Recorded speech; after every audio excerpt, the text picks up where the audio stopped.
Dito na tayo mga guys sa Barcelona Church. Sa harap niya, napakagandang view ng karagatan. Wow! Ang ganda! Naringin ko panahon din ng Kastila ito eh. 1865.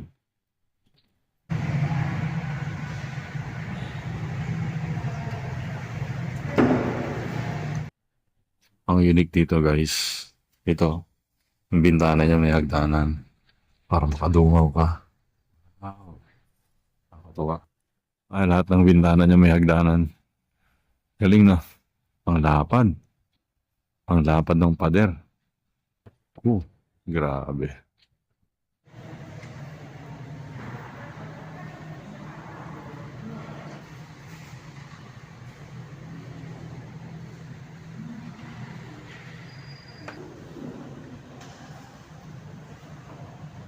Ang napansin namin guys, grabe ang ginamit dito.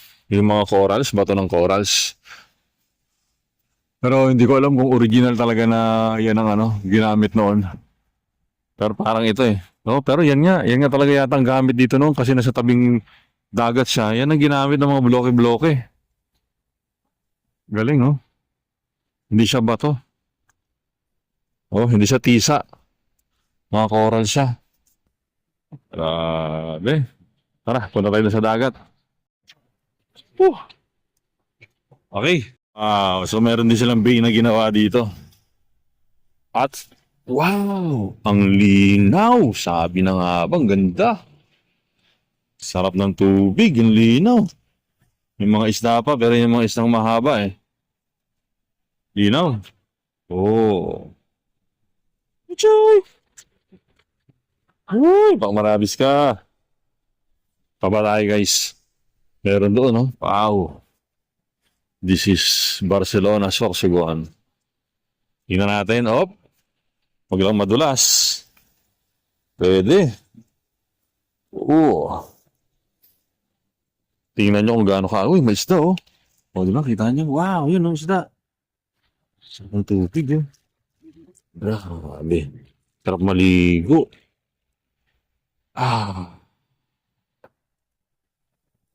Okay, tara. Next destination.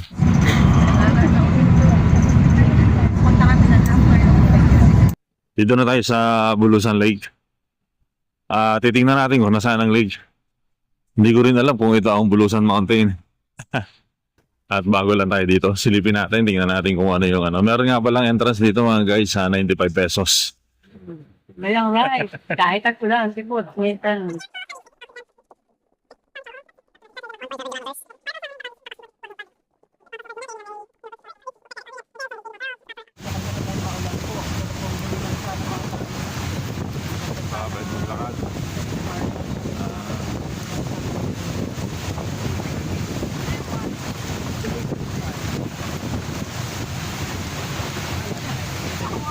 Siya pala yung bus dito eh. Dapat ay basta lang Parang kalsada. Lubot na lubot. Bakit hindi pwedeng pumasok ang bus? Siyempre. Ito na ang Bulusan Lake. Kaya lang. Hindi makakapagkaya. Yan ang lake. Nandoon daw yung bulkan. Natakpan ng ulap? Natatakpan ng dalawang mataas dito. Nabundok. Hindi tanaw dito ang bulkang Bulusan. Po, nandito po tayo. Oo. Ang ganda nga. Wow. Ang lawak. Ganda ng lugar. Virgin na virgin, no? Kita nyo naman talaga naman ang mga ulap, mga guys. Talagang humahalik sa bundok. Napakababa lang ng bundok na nakikita ko, pero ang ulap naman. Nagkataon siguro maulan talaga dito. Wow. Ganda. Pwedeng mamili. So, ibig sabihin kami dito, pag pupunta kami, pwede kami mangawel. Okay. Pwede. Pwede lang Pwede. fishing vessel. Kasi wala pa Oo. ditong rinerenta.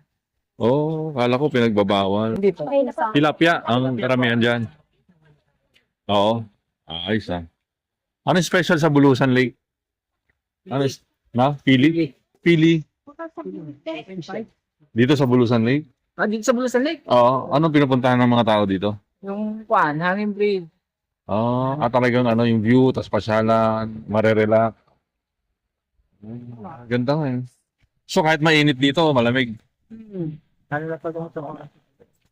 Uy, dami. Ito kayong mga ulap dun, no? 335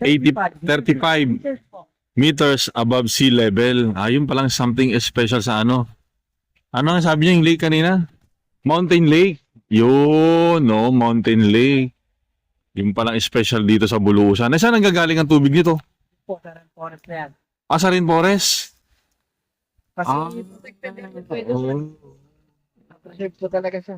Walang nakatirang tao. Kaya pala sabi ko kanina sabi ko napakababa ng bundok kaya ang mga ulap ay humalik sa kanya. Yung pala nasa 380 35. Ay, kulit to, hindi ako makasaulo. 335 meters. Grabe yan parang nakikita nyo mga guys. Yung ulap na yan ay hindi lang naman talaga tayo nasa ka-level ng lupa, no? So 335 meters above sea level. At itong ano na ito ay tinatawag na Mountain Lake. Wow, kaya pala something special. Kasi, Grabe. Ano po? tataksan ko buong ulit ng pag. Natakpan minsan? Opo.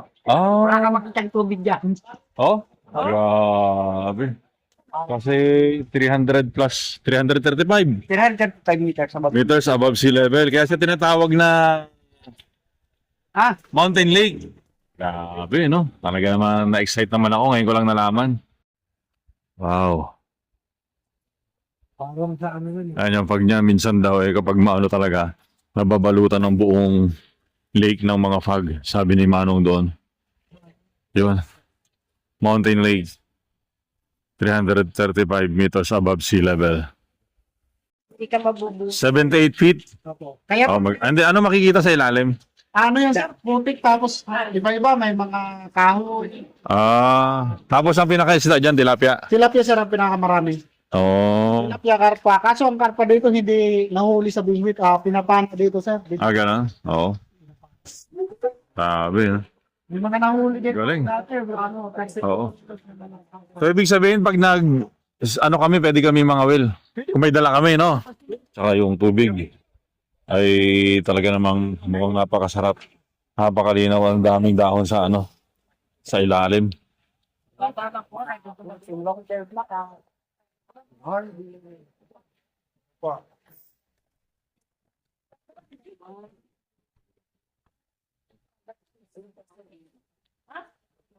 Kung hindi maulan, sana kayo. Opo, malalim sa gitna. Kasi sa mga gilid, mababaw. Mababaw. May mga penalty. Ito daw ang source ng nawasa sa buong syudad dito, sa buong lugar dito. Sabi ng lokal doon, yung ano daw, yung gitna, doon umiinom ang mga sila, yung mga lokal. Dito sa gilid ay hindi. Kasi maraming dahon, pero doon at na-examine na raw yan ng may nag-exam dyan na sabi, Class A ang tubig nila dito. Kaya napakaganda, fresh water talaga yan. No? Class A kasi walang halong chemical. Obserbahan nyo guys ang mga ang mga fog na yun. No? Parang nanggagaling sila sa loob ng bundok. Diba? Maangat, akala mo usok nang nagsusunog. Pero actually, hangin yan and then pag angat malamig. Kaya ganun reaction niya ng ulap. Hindi ko may paliwanag masyado pero yun yung pinaka-konsepto niya. Natawag siya rainforest. Rainforest yan, wow. Diyan ang gagaling ang tubig dito sa Bulusan Lake. So syempre, doon ako may bukal dyan pero most, yun, gano'n ang nagiging ano niya. Okay, tayo na. Lipat na tayo sa iba.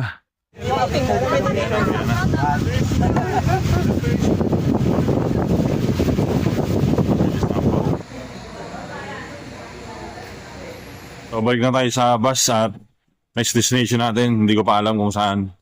Ang Bulkang Bulusan ay hindi doon natin makikita kasi maraming fog. Tara, let's!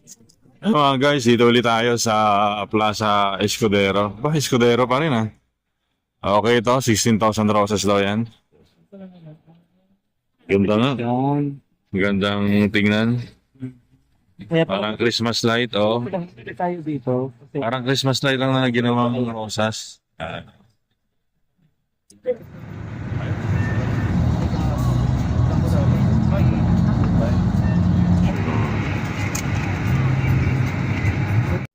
morning guys. So dito na tayo sa airport. At sabi nga ni Mick Organic, ang Mayon ay nagpapakita sa mga mabubuting tao. Dito daw bandang Mayon eh. Yan. Kikita nyo ba? Yan, di ba kahit paanan wala. Niloko tayo ni Mick ah. Yan, maulan.